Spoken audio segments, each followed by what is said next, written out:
Que le Dieu du ciel puisse vous bénir. Nous voici à nouveau devant vous pour parler d'un sujet bien sur le mariage. Nous croyons que le mariage est préoccupant et autres la bisognoso. Nabayo, babali, nabayo, non, babalité, nous tous là, nous en sommes victimes. Il y a un prophète qui dit, le prophète Branham, il dit, après le ciel, le plus beau cadeau que Dieu nous a octroyé, est allé l'ibala.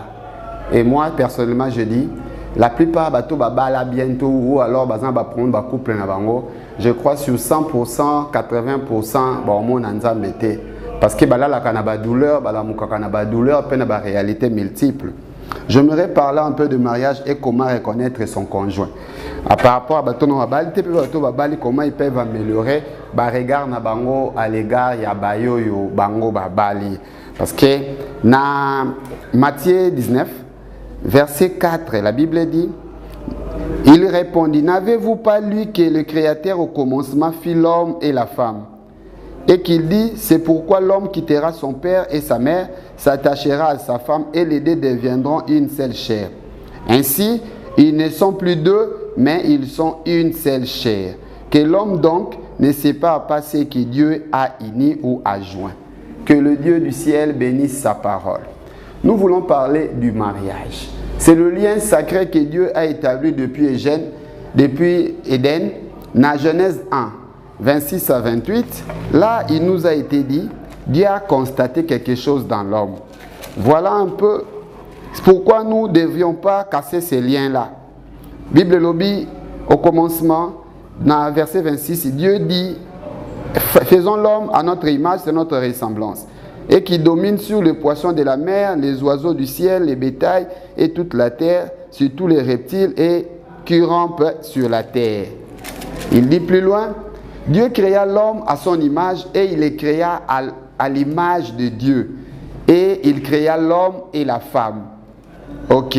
Dieu le bénit et Dieu dit, soyez féconds, multipliez, remplissez la terre, assujettissez, dominez sur les poissons, et les oiseaux du ciel et sur tous les animaux qui se mettent sur la terre.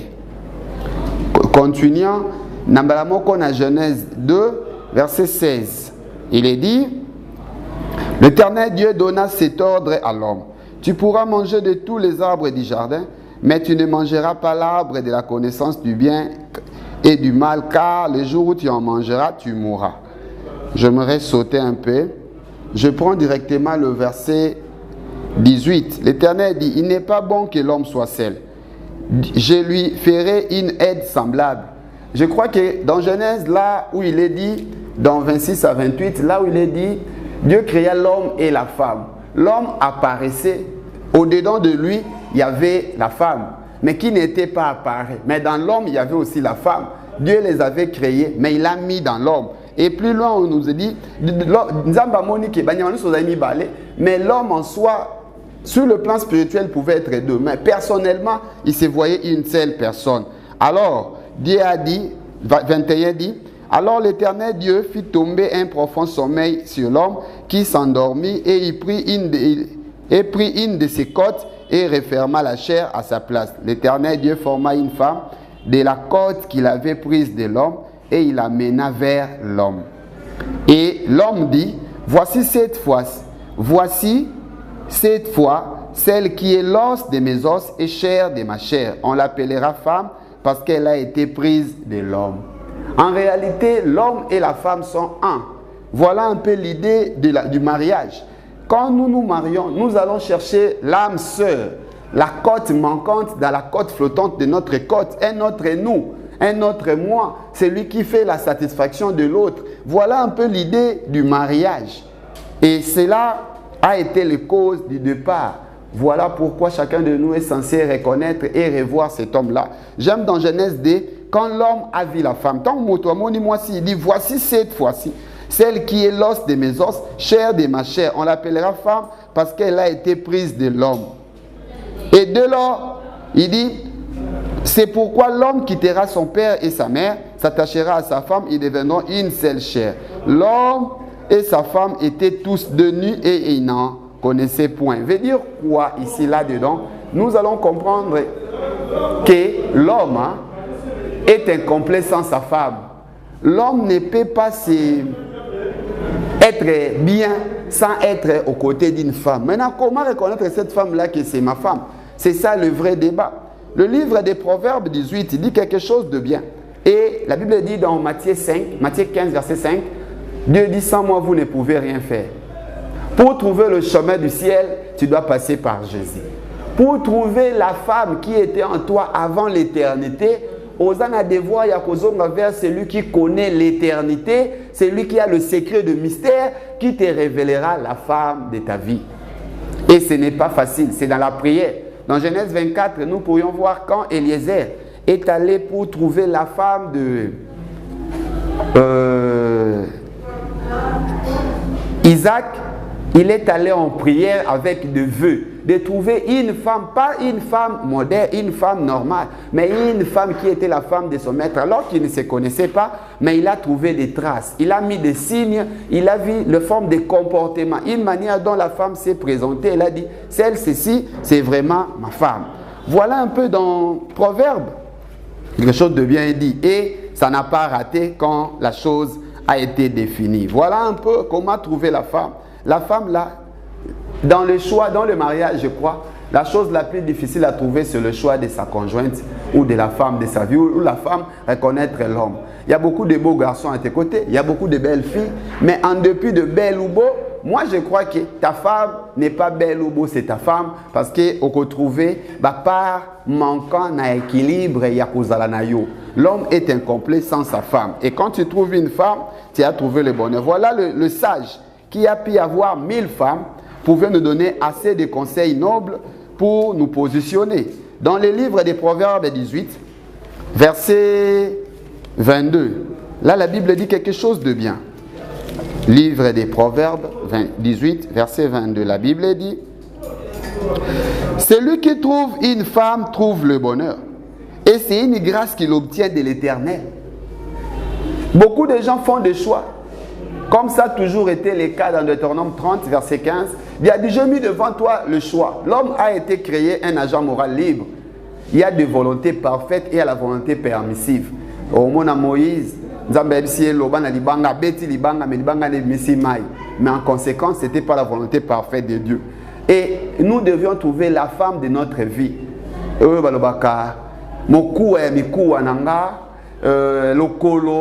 Il y a sapatou, il y a donc mesure, il y a sapatou, il y a le kolonanga. Et je serai très à l'aise d'être à ses côtés. Et dans le livre des Proverbes 19, verset 13, il est encore renchéri. Il est dit quelque chose. Dans le livre des Proverbes, là, il est dit, oh là là, 16, oh là non, ok, Proverbe 19, il est dit quelque part, là, excusez, oh là là. Il est dit, tu peux avoir hérité du parent, 14. On peut hériter de ses pères une maison, des richesses, mais une femme intelligente est un don de l'Éternel qui dépasse l'entendement des hommes. Veut dire quoi? On s'est marié au présent pour vivre le futur que nous ignorons. Alors, il faut savoir quelle est cette femme-là qui pourrait me supporter. Il y a des femmes qui supportent la richesse. Dès lors qu'on va commis riche, il y a aussi des femmes qui ne peuvent pas citer. Tu peux la voir le jour où on n'a pas si, tu as un commis de Sengwa. Kimio, il y a aussi des femmes. Mukolo de Sengwa. Zanayo, Mukolo n'a pas si à Kimio. Maintenant, comment reconnaître la femme de ta vie? Vous voyez un peu, Babi, tu peux hériter tout de tes pères, mais, mais une femme intelligente, c'est un don de l'Éternel. Je parle plus du choix. L'homme qui part choisir une femme, comprenez que ce n'est pas facile.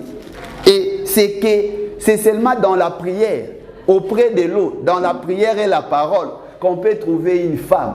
Une femme qui mesure, qui est parole de la parole de Dieu, qui a respecté la norme et la parole, qui dit la parole par rapport à une femme, qui devrait être une femme chrétienne ou vertueuse, comment la femme devrait être. Parce que ce qui nous frappe, c'est l'aspect extérieur. Alors que la Bible nous dit, il est dit quelque part dans Proverbe 21, 9, mieux vaut habiter à l'angle d'un toit que partager sa demeure d'une femme querelleuse. Moi, je suis à comme parents. Et il y a beaucoup de réalités. Tout récemment, il y avait une femme, mobali azui ba soso atikeli mwasi. Ayebi se benga mama nango pesa. Mobali denga pesa ki ordre. Mwasi azui biloko. Là c'est moi ne ça qui a loso paye quelques soso à l'hôtel, a payé moi 10 à combi, a payé moi 2 soso. Tant maman benga bali au benga rapport éducation pesa nga biloko mibale. Po ano ça moi ça mobali azongeli mwasi, moi ça katele lingala mobali abeti mwasi a koufi. Comprenez un peu. C'est quoi l'égoïsme? La femme n'était pas à sa place. Mobali amemi ngambo, mwasi a koufi et famille et baby, maman koti prison. Comprenez un peu une femme querelleuse comment il peut faire. Alors que la plupart des cas, quand nous faisons nos choix, nous regardons ce qui frappe de l'extérieur. C'est faux mes frères. Ce n'est pas dit que oh balobaka minga d'âge moko moi si ndenga zaka mabene longi ndenge pe azama bena motema, c'est faux. Moi je crois que na esthétique batangisa biso la laideur au sens du beau. On doit suivre en réalité tant au ça la choix ya moi si au ça la choix ya race bana olingo za na bango parce que la femme va éduquer les enfants. Est-ce que cette femme là si elle n'est pas soumise à toi, quel genre des enfants yo kobimisa na mokili ba za ndenge ni progéniture na yo continuité za ndenge ni. Voilà pourquoi dans Proverbe verset 31 il y a une vérité dit qui peut trouver une femme vertueuse? Elle a bien plus de valeur que le perle. Moi, sur la valeur, une femme vertueuse, une femme digne de l'évangile, une femme qui a eu les 3 principes, comme a dit le prophète Branham une fois là. Il dit, une femme a 3 responsabilités. 1, c'est la virginité, la féminité et la maternité. Une femme qui va respecter que je dois me marier vierge. Une femme qui se connaîtra que je suis une femme, je ne peux pas hausser ma voix devant l'homme. L'homme est mon chef. Une femme qui sait que je dois mettre au monde pour définir ma féminité. Comprenez un peu pour la progéniture parce que le devoir était dit multipliez-vous. Et il dit dans Proverbe 31, 30, c'est un verset que nous tapons aller. La grâce est trompeuse, la beauté est vaine. La femme qui craint l'Éternel est celle qui sera louée. Nous, dans notre conquête de recherche, il nous est demandé d'aller chercher une femme qui craint Dieu. Et la Bible dit, et la crainte de Dieu, c'est ça même Proverbe dit dans 3, c'est ça même la sagesse. Quand on craint Dieu, c'est le commencement de tout. Ce qui moi c'est au banganga, jour mon rozalate à cause de bêtise. Mais ce qui moi c'est au banganga, que je sois là ou pas, je suis rassuré. Voilà pourquoi il est important que moi si na maille, paix à genoux. Dans la prière et dans la parole. À respecter la norme, il y a parole. Voilà un peu. Et quand nous allons comprendre les critères d'une femme, qu'on peut choisir une bonne femme, une femme modèle, c'est d'abord, la Bible dit quelque part dans Éphésiens 2, dans une relation, on essaie d'établir en 2, 22. Une femme, il dit, femmes, soyez soumises à vos maris comme au Seigneur. Car le mari est le chef de la femme, comme Christ est le chef de l'Église, qui est son corps, dont il est le sauveur.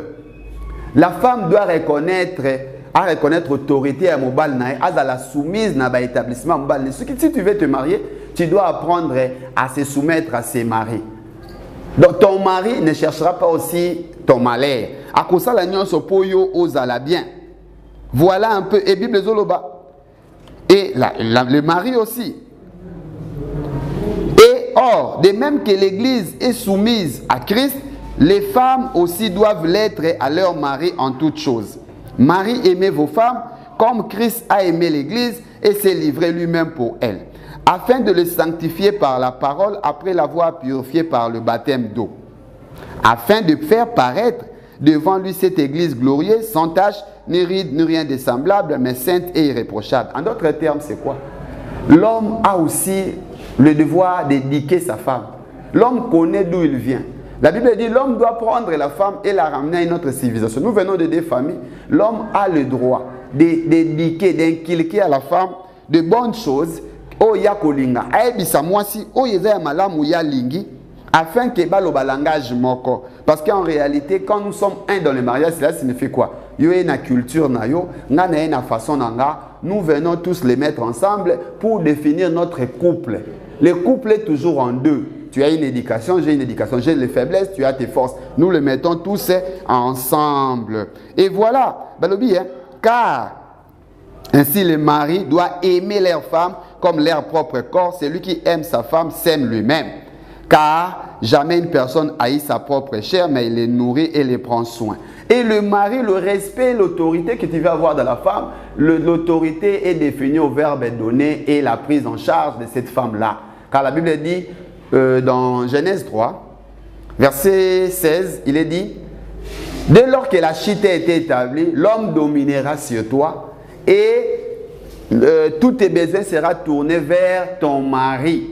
Le mari est censé prendre en charge. Il y a les inféminés mariés aujourd'hui qui attendent que la femme lui donne. Oh, petit, on a bien pour Kabakamingi. Il se marie à cause de la famille. Honte à toi, mari. Ce n'est pas normal. Et dans Colossiens, il est encore renchéri. La Bible dit 16, que la parole de Christ habite parmi vous abondamment. Instruisez-vous, exhortez-vous les uns les autres en toute sagesse, par le psaume, par les hymnes, par des cantiques spirituels, chantant à Dieu dans vos cœurs sous l'inspiration de Allah.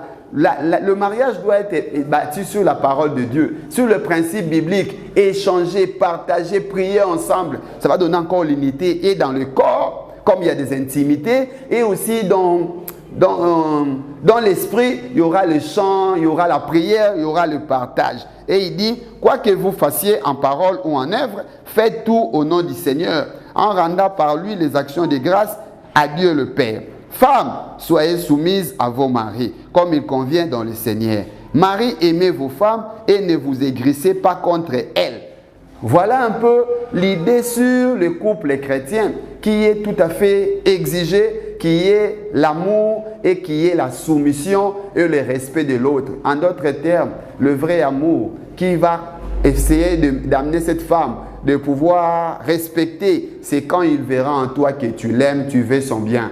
Nous devions nous aimer. Et le choix meilleur qu'une femme peut dire c'est mon mari, c'est la tendance de dépendance que j'aurai à l'autre. Dire une seule chose, c'est poser une question. Est-ce que ce qui n'a pas ou alors il a quelque chose que j'ai vraiment besoin. Ce qu'on a vraiment pour ça, on a pu expliquer, mais je sens une attirance. Certainement, il y a une profondeur qui appelle une profondeur. Donc, c'est le mari de ma vie, c'est la femme de ma vie. Nous allons cohabiter. Les humains, il y a toujours des imperfections, mais de plus en plus que nous serons ensemble et il y aura l'amour, nous allons nous supporter et parler le même langage. Mes chers frères, je voulais ajouter un petit plus dans ce qui a toujours existé. Parlons le même langage. Quand les couples sont équilibrés, quand tu trouves l'âme sœur, la personne adéquate, je te dis, il y aura la paix. Et il y aura la paix ici-bas, il y aura la paix au ciel. Il y a une fête dans le mariage. La Bible dit, il n'est pas bon que l'homme soit seul. Dieu a besoin de toi, un conjoint à tes côtés. Ne sois pas perfectionniste. Allez, partageons. Prions ensemble. J'aime une femme. Il y a une histoire. On a rencontré quelque part, il y avait une femme qui devrait être aux côtés de son mari, alors que son mari était de mieux en mieux soulard ou avait un niveau trop bas. La femme disait, mon mari, j'aimerais te marier, mais je vais te dire une chose. Je sais que tu n'es pas assez chrétien que moi, j'ai droit à te supporter. Mais néanmoins, je vais te demander une chose. Peu importe ce que tu feras à l'extérieur, au courtoisie nabasio meli masango ça nyoso, faut toujours me donner les rapports du jour parce que j'ai un devoir de prier pour toi. Je dois avoir des sujets ko yokanga sonete. Même so bimina moi si musuzonga na ndaku pesa ke fonction na ko bonde la nzamba peso makasi polo boko na même erreur te. Voilà les femmes idéales. Voilà l'homme qui peut regarder les erreurs de sa femme et va entrer à ça dans le conseil et dans la prière pour trouver des solutions. Alors il y aura l'unité, alors il y aura la paix, alors il y aura des solutions. Tout le monde serait content de toi. Et tant que moi si abisi bon ka bisa baninga na mon bala lobelo moko abi non. Na ko sa moi so mbete po après a kolinganga mingi. Par moment on est traité tel que nous traitons les autres. Si tu fais du mal à l'autre, il le verra. Il te rendra le mal pour le mal. Ce que tu veux que la Bible dit dans Matthieu 7, 12b, ce que tu veux qu'on fasse pour toi, fais-le pour les autres. Et tout ce que nous faisons, c'est une sémence. Si tu aimes ta femme de vrai, ta femme t'aimera. Si tu as une malice, sache que ça, tu paieras un jour. Il voudra faire le bien, mais courir qu'on les gâte parce que tu es faux quelque part. aimons-nous sérieusement. Sache aussi que ta femme, c'est aussi une fille de Dieu. Dieu aussi regarde à elle. Dieu veut qu'elle puisse prier. Mais moi, c'est non, ça me dit que se passe. Yozo les bamban, yozo betaille, yozo salebo. Tant ressemble à tes papa n'a pas retourné. Ma fille, tu es où? C'est le mari qui me crée des problèmes. Voilà pourquoi il y a beaucoup aussi de maris qui sont victimes. Il y a baliwa, problème belé, parce que nous maltraitons nos femmes. Qu'il y ait l'harmonie, aimons-nous les uns les autres, respectons-nous, que le mari reste à son poste, que la femme reste à sa place et que les enfants restent à sa place. Il y aura l'harmonie, ça sera comme le prie notre Père, que ta volonté soit faite au ciel, au ciel, sur la terre comme au ciel. Au ciel, il y a la paix, il y a l'ordre. Laisse qu'aussi dans nos maisons, dans nos familles, partout où nous serons, qu'il y ait l'ordre. Que le Dieu du ciel vous bénisse. Shalom, plein de bonnes choses. Que Dieu vous bénisse. Dieu bénisse toute personne qui aurait suivre. Qu'il bénisse nos mariages. Qu'il y ait rétablissement de l'union du mariage. Qu'il y ait la paix au milieu de nous. Que ceux qui doivent faire les choix fassent des bons choix. Que le Dieu du ciel vous bénisse. Shalom.